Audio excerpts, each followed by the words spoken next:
ताज्या बातम्यांसाठी ABP माझाला subscribe करा आणि बेल आयकॉन प्रेस करा।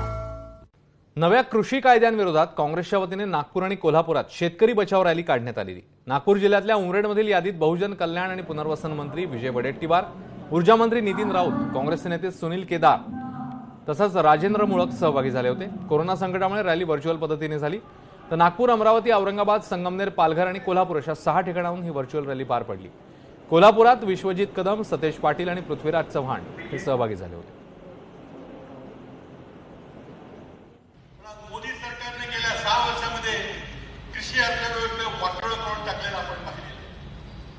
2022 पर्यंत शेतकऱ्याचं उत्पन्न दुप्पट करतो म्हणून सांगितलं। त्याचा आढावा सादर करा। आतापर्यंत किती किंमत वाढलेली आहे सांगा, सरकार सांगायला तयार आहे। आता जे कायदे केलेले आहेत त्यामध्ये सगळी कृषी अर्थव्यवस्था मोठ्या